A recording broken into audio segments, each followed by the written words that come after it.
Hello guys, good evening to all. This is your friend Sagar Naina और बात करते हैं हम अपने सिक्स्थ लेक्चर की तरफ। जी हाँ, कंप्यूटर सेशन का जिस तरह आप जानते हैं हमारे लेक्चर्स चल रहे हैं। सो सिक्स लेक्चर में आज हम बात करेंगे माइक्रोसॉफ्ट ऑफिस की तरफ। जी हाँ बिल्कुल, एमएस ऑफिस की बात करेंगे बिकॉज मैक्सिमम क्वेश्चंस आप देखते हैं कम्पिटेटिव एग्जाम्स में जो है कंप्यूटर सेक्शन के वो एमएस ऑफिस से पुट आउट होते हैं। सो लेक्चर के स्टार्ट होने से पहले मैं आपको बता देता हूँ कि जो मेरा इसके बाद जो है फर्दर एक लेक्चर और जो पेंडिंग मेरे अकॉर्डिंगली रहेगा वो रहेगा वायरसेस और एंटीवायरसेस के ऊपर, जो मैं बहुत जल्द अपलोड कर दूंगा विद इन होप सो आज रात को या कल सुबह या कल शाम इवनिंग तक जो है वो मैं उसको अपलोड कर दूंगा इस अपने चैनल में।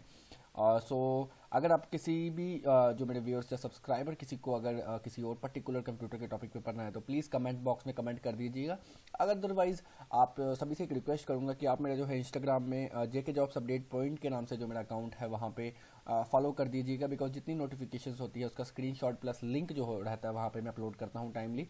और साथ ही में जो है वहाँ पे आप मुझे डायरेक्ट मैसेज कर सकते हैं किसी भी क्यूरी के लिए। सो फर्दर बढ़ते इस वीडियो के साथ आगे और देखते हैं एमएस ऑफिस में क्या है। बट अगर आप मेरे चैनल में नए हैं, जहाँ अभी तक आपने मेरे चैनल को सब्सक्राइब नहीं किया तो जेके जॉब्स अपडेट पॉइंट को सब्सक्राइब कर लीजिए और साथ ही में बेल आइकन दबा दीजिए ताकि इन फ्यूचर की जितनी जॉब्स नोटिफिकेशन हो उसका अलर्ट आप तक पहुंच सके। तो बढ़ते हैं अपने लेक्चर की तरफ, एमएस ऑफिस की तरफ। तो मैं आपको बता देता हूँ जो एमएस ऑफिस की एब्रीविएशन रहती है वो रहती है माइक्रोसॉफ्ट ऑफिस। सो एक तरह का जो सॉफ्टवेयर रहता है जो कंटेन करता है MS Word, Excel, PowerPoint, या फिर आप कह सकते हैं वेल जितनी भी जो एमएस वर्ड ऑफिस रहते हैं जो सभी की सभी जो है वो एप्लीकेशंस रहती हैं। जी हाँ बिल्कुल, एप्लीकेशन सॉफ्टवेयर रहते हैं जी। सो बात करूँगा यहाँ पे मैं आपको एक बिल्कुल नॉर्मल वे में समझाने की कोशिश करूंगा। यहाँ पे मैं बता देता हूँ, आज जिस तरह आप अमेजन से कोई चीज़ खरीदते हैं तो अमेजन वाले आपको जो है वो एक पैकेट दे देते हैं जब आपके पास डिलीवरी आती है, तो उस डिब्बे को खोल के आपका जो मटेरियल अंदर मिलता है। उसी तरह से मैं बता दूं कि एमएस ऑफिस एक बहुत बड़ा डिब्बा है, बॉक्स मान लीजिए इसको, और इसके अंदर जो है वो छोटे छोटे बॉक्सेस पड़े हैं एमएस ऑफिस, एमएस एक्सेल और MS PowerPoint, MS Access के जो हैं वो इसके अंदर पड़े हैं। सो फर्दर आगे बात करते हैं और भी बता देता हूँ मैं माइक्रोसॉफ्ट पिक्चर मैसेंजर भी बहुत से क्वेश्चन जो है वो इसके अंदर पैकेट्स रहते हैं छोटे बहुत से बड़े बॉक्स के बीच। अगर मैं आपको एक नॉर्मल वे में समझाऊँ सो मैं आपको बता देता हूँ कि जो एमएस ऑफिस के अंदर जितने भी हैं उनको उन सभी जो रहेंगे इसके आगे फर्दर टाइप्स रहेंगे जो कंटेन किया है जिसको एमएस ऑफिस ने, MS Word, Excel, PowerPoint, उसके ऊपर हम उन्हीं पर्टिकुलर टॉपिक्स और उन्हीं पर्टिकुलर फाइल्स के ऊपर डिस्कस करेंगे, एप्लीकेशंस के ऊपर जिनसे जो है वो क्वेश्चन एग्जाम में पुट आउट हो सकते हैं। अगर माइक्रोसॉफ्ट पिक्चर मैसेंजर की बात करें तो वहाँ से बिल्कुल भी कभी एग्जाम में क्वेश्चन जो है पुट आउट नहीं हुआ और आने वाले टाइम पे भी प्रोबेबिलिटी बहुत कम है कि वहाँ से एग्जाम में पुट होगा। सो बात करेंगे हम मेन जो तीन है हमारे माइक्रोसॉफ्ट वर्ड, माइक्रोसॉफ्ट एक्सेल और माइक्रोसॉफ्ट पावर पॉइंट के ऊपर। सो बढ़ते इस वीडियो के साथ और डीपली बात करेंगे कि इस बार की क्या चीज़ है ये तीनों, और इसके ऊपर जो जितनी शॉर्टकट कीज जो पुट होंगी मेरे अकॉर्डिंगली वो मैं यहाँ पे आपको इस लेक्चर में पढ़ाऊंगा और समझाऊंगा भी। सो बढ़ते हैं वीडियो के साथ आगे, बात करते हैं हम सबसे पहले एमएस वर्ड की। तो सिंपली आप याद रखिए कि कोई भी लेटर टाइपिंग के लिए अगर कोई वर्क होता है वो एमएस वर्ड में किया जाता है। जी हाँ बिल्कुल, देखिए Microsoft is the most useful software, बहुत ज़्यादा यूजफुल सॉफ्टवेयर रहता है बिकॉज हर कोई जो है वो इसको आज की डेट में यूज़ कर रहा है। और इसके लिए आप जो है इससे आप टेक्स्ट फाइल्स जो है क्रिएट कर सकते हो, जितनी भी जो टेक्स्ट फाइल होती है जो क्रिएट होकर एडिट भी इसी के द्वारा होती है। जी हाँ बिल्कुल, बता देता हूँ अगर आप सपोज किसी सिस्टम से में आप वर्ड पे कोई लेटर टाइप करके लाए हो तो किसी और सिस्टम के अगर वर्ड में आप उसको जाके एडिटिंग जो है वो कर सकते हो बिकॉज ओपन सोर्स टेक्नोलॉजी जो है ये रहती है। सो बात करते हैं आगे further. Microsoft Word contains mail merge, clip art, shapes, many more, बहुत सी जहाँ पे देखिए बहुत सी फंक्शनैलिटीज़ जो है इसके अंदर माइक्रोसॉफ्ट वर्ड के अंदर आती हैं, जो आप फर्दर जो है मैं आपको इसका थोड़ा सा बता भी देता हूँ माइक्रोसॉफ्ट वर्ड किस तरह से होता है। इसका स्क्रीनशॉट लेके अपने पेंट में आपको खोल के बता देता हूँ किस तरह से ये है जो इसकी स्क्रीन दिखती है। जी हाँ, आप देख सकते हैं यहाँ पे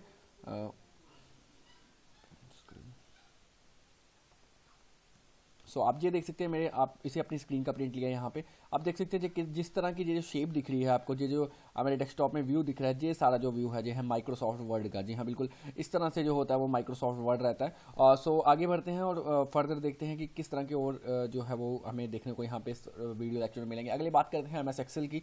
सो वर्ड के बारे में डीपली डिस्कस करेंगे फर्दर से, अभी फिलहाल हम ओवरव्यू के अकॉर्डिंगली मैं आपको बता देता हूँ और लास्ट में जाके जो है आपकी इनकी शॉर्टकट की एब्रीविएशंस जो है वो आपको सब डिस्कस कर लूँगा आपके साथ। एमएस एक्सेल की बात करेंगे तो एमएस एक्सेल है जो वो यूज़ किया जाता है डेटा को प्रोसेस करने के लिए इन अ टैबुलर फॉर्म। जी हाँ, जब टैबुलर फॉर्म की बात आती है तो यहाँ पे आप समझ ही चुके होंगे मैं क्या कहना चाह रहा हूँ। Tabular form, the data is in the form of tables, जब जहाँ पे आपका डेटा टेबल्स की फॉर्म में सबमिट हो वहाँ पे जो है वो उसको टैबुलर फॉर्म कहा जाता है। बात करते हैं जो परफॉर्म करते हैं अर्थमेटिक ऑपरेशन, जी हाँ, जितनी कैलकुलेशंस रहती हैं कंप्यूटर की वो मैक्सिमम जो है वो एम एस एक्सेल में ही परफॉर्म की जाती है, बिकॉज एम एस एक्सेल एक ऐसा हमारे पास ऐसी शीट रहती है, ऐसी एप्लीकेशन है जिसपे हम नंबर ऑफ कैलकुलेशन जो है बहुत कम समय में फॉर्मूलाज की हेल्प से जो हम कर सकते हैं, वो कोई और फैसिलिटी हमें यहाँ पे एम एस ऑफिस के किसी भी फाइल में नहीं मिलती। सो बात करेंगे, मैं आपको बता देता हूँ कि यहाँ पे क्वेश्चन कौन सा पुट हो सकता है। यहाँ पे एक तो सबसे पहले पुट हो सकता है कि जो डेटा होता है एम एस एक्सेल में वो किस फॉर्म में होता है, तो आपको याद रखना है कि जो है टेबुलर फॉर्म में होता है। मैं इसको बोल्ड कर देता हूँ और बात करते हैं सेकंड क्वेश्चन जो पुट हो सकता है, मैं आपको बता देता हूँ।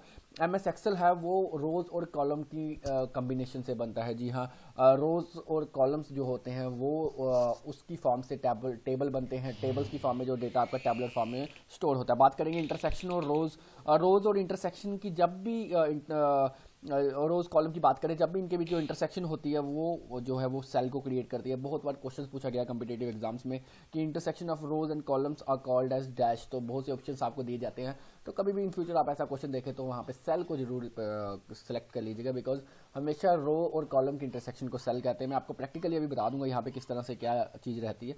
बात करेंगे, so each of the cell is individual unit. यहाँ बिल्कुल हर किसी सेल में अपना इंडिविजुअल डेटा रहता है और जितने भी सेल रहता है उसका एक एड्रेस रहता है। रोज में हमेशा मैं बात करूँगा एम एस एक्सेल की बात करें तो उसमें जो रोज हैं वो नंबर में काउंट की जाती हैं और जो कॉलम्स रहते हैं वो आपके वो रहते हैं अल्फा न्यूमेरिक। सो बात करते हैं कितने नंबर ऑफ कॉलम्स और रोज जो हमारे एक्सेल में रहते हैं। सो मैं आपको बता देता हूँ कि 256 रोज। जी हाँ बिल्कुल, ये क्वेश्चन पुट आउट होता है यहाँ पे। 3 क्वेश्चन मैं आपको बता चुका हूँ, बहुत मेन क्वेश्चन है जो एम एस एक्सेल से पुट आउट हो सकते हैं शॉर्टकट कीज को छोड़ के। तो 256 रोज हैं जो हमारे पास रहती है एम एस एक्सेल की एक शीट पे, और 65,536 जो है वो कॉलम्स रहते हैं एम एस एक्सेल की शीट पे। सो अब मैं आपको एक्सेल का भी थोड़ा सा ओवरव्यू बता देता हूँ कि एक्सेल किस तरह हमें दिखता है। सो आप देख सकते हैं मेरे डेस्कटॉप में कि आपको एक्सेल किस तरह दिख रहा है। ये देखिए रोज कॉलम्स, जी हाँ बिल्कुल, ये देख सकते हैं आप DEF वगैरह इस तरह से आपको अल्फ़ाबेटिकल दिया है जो कॉलम्स में है। और रोज की बात करेंगे तो यहाँ पे 1 2 3 4 दिया है, बिकॉज दिया होता है। सो जो एड्रेस है वो हम जो सपोज करते हैं, हम अगर इस सेल का पर्टिकुलर का एड्रेस चाहिए तो मैं आपको बता देता हूँ। फिफ्थ रो है, फिफ्थ रो का जी है, जी हाँ, जी एड्रेस रहेगा इसका G5 जो है वो इसका एड्रेस रहेगा। G मतलब आपके कॉलम और 5 मतलब आपका रो का पॉइंट। सो यहाँ पे जो आके आपका जो है डेटा वो सेलेक्ट होता है इस एड्रेस में। सो फर्दर बात करते हैं आगे। मैं आपको बता देता हूँ, जे देख सकते हैं जिस पे मैंने क्लिक किया है जो बॉक्स बन रहा है, ये जो है ये सेल कहलाता है, बिकॉज इंटरसेक्शन रहती है यहाँ पे रोज और कॉलम्स की, और इसको जहाँ जो है सेल कहा जाता है। अभी हमने पढ़ा है फर्दर। सो आगे बढ़ते हैं अपने अगले टॉपिक की तरफ। आगे बात करेंगे पावर पॉइंट की। जी हाँ बिल्कुल, मोस्ट इंपॉर्टेंट टॉपिक रहेगा यहाँ पे एमएस ऑफिस में। Microsoft PowerPoint is an application which provides you slide. जी हाँ बिल्कुल, स्लाइड्स जो बनाते हैं आप पावर प्रेजेंटेशंस के लिए अपने, वो जो है वो सभी की सभी पावर पॉइंट में बनती हैं। मैं आपको बता देता हूँ कि फर्स्टली आपको पावर पॉइंट में जो है वो स्लाइड्स दिखेंगी जिसमें आपको कंटेंट अपना फिल करना होता है। मैं बता देता हूँ ईजिली। ये रही मेरी एक्सेल की, आप देख सकते हैं स्लाइड यहाँ पे। जो एक्सेल की फर्स्ट शीट है जिसमें आपको डेटा है जो वो कंटेंट को फीड करना है। सपोज इस पर हम कुछ भी जो है वो कंटेंट फीड कर सकते हैं, ठीक है। इस तरह से हम डेटा को कंटेंट फीड करते हैं। और F5 जो है वो इसकी शॉर्टकट की रहती है इसका प्रिंट, माफ कीजिए, स्क्रीन स्लाइड शो के लिए। बात करेंगे पंचायत अकाउंट असिस्टेंट जो 2020 में भी पेपर एग्जाम कंडक्ट हुआ है 10 नवंबर को। सो इसमें भी जो है वो एक क्वेश्चन पुट आउट हुआ था कि shortcut key for slide show in PowerPoint. So मैं आपको बता दूं F5 जो है वो शॉर्टकट की रहती है स्लाइड शो के लिए पावर पॉइंट में। कुछ कीपैड्स में जो है फंक्शन का यूज़ करके भी इसको यूज़ किया जाता है। सो बात करते हैं आगे। जी हाँ, ट्रांजिशन और एनिमेशंस जो होते हैं वो पावर पॉइंट में रहते हैं। जी बिल्कुल, अगर मैं छोटी सी एग्जांपल देना चाहूँगा तो आप कई बार देखते हैं, आपको कार्टून्स की बात करें तो या फिर कार्टून्स की बात करें तो आप देखते हैं वहाँ पे जिस तरह की लाइंस वगैरह जो भी है वो एक डायरेक्शन में उनको मूविंग कराया जाता है। जी हाँ, जी वो मूविंग करवाया जाता है from one place to another, वो एक उसकी एनिमेशन रहती है, ट्रांजिशन रहती है। जी बिल्कुल, ट्रांजिशन एनिमेशन से जो हम उसका इफेक्ट देकर कहीं पे भी उसका जो है उसको व्यू करवा सकते हैं जिस तरह का हम करवाना चाहें। सो बात करेंगे आगे। These menu offer different options. जी हाँ बिल्कुल, बहुत से ऑप्शंस रहते हैं। आप टेक्स्ट भी जो है अपीयर करवा सकते हैं स्लाइड्स में, और ट्रांजिशन आप करवा सकते हैं एक स्लाइड से दूसरी स्लाइड में।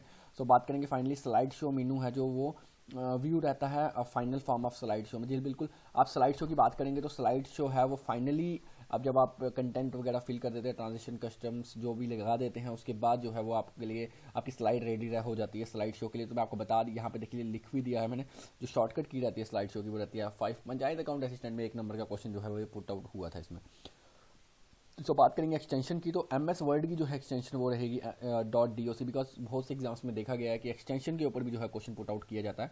सो .doc MS वर्ड की एक्सटेंशन रहेगी। अगर मैं नए वर्जन की बात करूँ तो .docSB जो है वो रहती है एक्सटेंशन। एक्सेल की बात करूँगा .xls रहती है, अदरवाइज आप नए वर्जन की बात करूँ तो .xlsx भी रहती है। पावर पॉइंट की बात करूँगा .pt रहेगी, एल्स नए वर्जन की बात करूँगा .PPTX में। आपको बता दें तो एग्जाम में जब भी क्वेश्चन आएगा तो दोनों इकट्ठी कभी नहीं आएंगी, दोनों में से एक आएंगी, जो भी आएंगी वो आपको सिलेक्ट करनी होंगी। MS Access की बात करूंगा तो .ACCBD मैक्सिमम आजकल MS Access की जो है वो एक्सटेंशन पूछी जाती है। सो वीडियो को लंबा नहीं करते हुए आगे बढ़ते हैं और शॉर्टकट कीज़ की तरफ बात करते हैं। हम किस तरह की शॉर्टकट कीज़ हैं जो वो एसोसिएट रहती हैं हमारे MS ऑफिस के साथ। सो मैं बता देता हूँ, Ctrl+A को अगर आप सेलेक्ट करते हैं तो ऑल सेलेक्ट, जितना डेटा आपने किया होगा वो सिलेक्ट रहता है। मैं आपको बता देता हूँ एक बार करके भी, क्योंकि मैं जो आपको पढ़ा रहा हूँ यहाँ पे जो है MS वर्ड की फाइल पे है, जो मैं इस पर आपके लिए नोट्स क्रिएट करता हूँ। सो Ctrl+A दबाया मैंने, देख लीजिए आप सारा डेटा है जो एक ही बार पे सेलेक्ट हो गया। सो प्रैक्टिकली भी इसको साथ साथ करते चलेंगे। Ctrl+B की बात करेंगे, मैं इसको सेलेक्ट कर देता हूँ और Ctrl+B दबा देता हूँ। देखिए आप बोल्ड हो चुका है डेटा मेरा। सो Ctrl+B है जो वो बोल्ड के लिए हेल्प किया जाता है। Ctrl+C से जो है वो डेटा आपका कॉपी होता है, जितना सेलेक्ट करके आप डेटा कॉपी करेंगे। Ctrl+D की बात करूँगा तो फॉन्ट जो है वो आप चेंज करवा सकते हैं। यहाँ पे मैं करके भी बता देता हूँ, सेलेक्ट किया, Ctrl+D दबाया और ये देखिए आप यहाँ पे फॉन्ट के साइज़, जो स्टाइल, कुछ भी आप जो है साइज़ चेंज कर सकते हैं और फॉन्ट को भी। बात करेंगे Ctrl+E से, ये जो है आपकी अलाइनमेंट को सेंटर करता है। करके बता देता हूँ, कंट्रोल दबा के E दबाऊंगा मैं तो जो मेरी अलाइनमेंट है वो सेंटर हो जाएगी, और Ctrl+L दबाऊंगा तो लेफ्ट हो जाएगी। सो Ctrl+R दबाऊंगा तो देखिए राइट हो गई है। So this is the shortcut keys for you can by the use of these keys you can do data in a very small amount of time. So बात करते हैं आगे Ctrl+F की, तो यहाँ पे जो है आप डेटा को फाइंड कर सकते हैं। जैसे Ctrl+F दबाएंगे, अगर आप बिना सेलेक्ट करे भी आप अगर Ctrl+F दबाते हैं तो आपका जो है डेटा वो फाइंड हो जाता है। मैं यहाँ पे फाइंड ही लिख देता हूँ और आप देख सकते हैं इसने मेरा डेटा जो फाइंड है उसको सेलेक्ट कर दिया।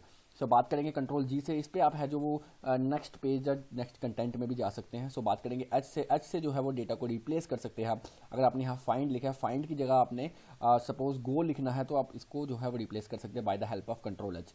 बात करेंगे Ctrl+I की, तो इटैलिक जो है इससे हो जाता है। मैं आपको करके भी बता देता हूँ। Ctrl+I से जो वो आपका जो फॉन्ट आपने डेटा लिखा हुआ वो थोड़ा सा जो है वो इटैलिक हो जाता है। सो बात करेंगे आगे Ctrl+J से, तो जस्टिफाई जो यहाँ पे है वो आपका डेटा हो जाता है। यानी कि अगर आपने बहुत बड़ा पैराग्राफ्स लिखा है और आपके जो है वहाँ पे कंटेंट जो है वो एज पर देखा जाए तो अलाइनमेंट नहीं है ठीक, तो Ctrl+J से आपका जो है उसका अलाइनमेंट ठीक हो जाती है।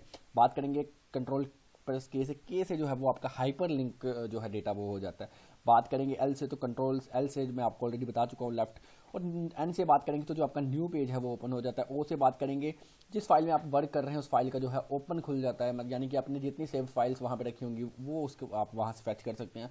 P की बात करेंगे, सभी आप लोग जानते हैं प्रिंट होता है। R की बात करेंगे अलाइनमेंट राइट, मैंने आपको करके बता दी। Ctrl+S से जो है वो आपका डेटा जो है वो सेव हो जाता है। Ctrl+U की बात करेंगे तो डेटा है जो अंडरलाइन हो जाता है। मैं करके भी बता देता हूँ, देखिए आप मेरा Ctrl+U से जो वो डेटा अंडरलाइन हो जाता है।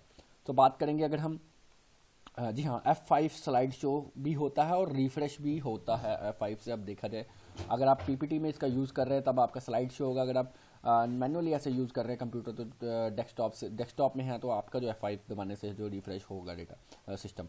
बात करेंगे Ctrl+V से पेस्ट होता है और Ctrl+C से X से कट होता है। मैं आपको बताता हूँ दो तरह की यहाँ पे मेन क्वेश्चंस पुट आउट हुआ था एक बार SSC CGL के CHSL के एग्जाम में, जिसमें Ctrl+X और उन्होंने पूछा गया था कि कट और कॉपी में क्या फ़र्क है। सो मैं आपको बता देता हूँ, कॉपी से जो आपका मेन डेटा है, मास्टर डेटा है, उसकी कॉपी क्रिएट होती है और आप कहीं पे भी पेस्ट कर सकते हैं। बट कट से जो डेटा है वहाँ से कॉपी तो होता ही होता है, बट वहाँ से जो है वो डेटा डिलीट हो जाता है आपका।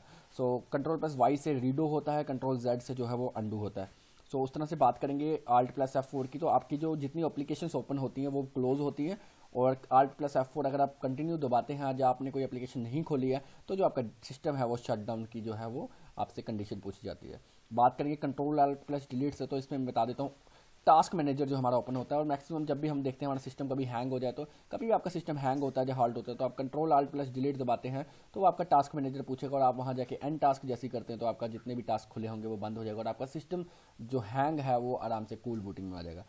So guys this is all about today, और फर्दर जो एक ही लेक्चर रह गया मैंने आपको बता दिया मेरे अकॉर्डिंगली वायरसेस एंड एंटीवायरसेस में। अगर किसी भी कैंडिडेट यूज़र या मेरे व्यूअर्स को किसी में भी सब्सक्राइबर में माफ कीजिए सब्सक्राइबर्स को व्यूअर्स को और या फिर किसी कैंडिडेट को अगर किसी और कंप्यूटर के टॉपिक में प्रॉब्लम आ रही है तो प्लीज़ आप मुझे डायरेक्ट मैसेज कर सकते हैं मेरा इंस्टाग्राम अकाउंट में JK जॉब्स अपडेट पॉइंट, और साथ ही में उसको फॉलो कर दीजिए फ्यूचर की जितनी जॉब्स है उसको टाइमली पाने के लिए, और सब्सक्राइब कर दीजिए चैनल को। Thank you so much for watching this video.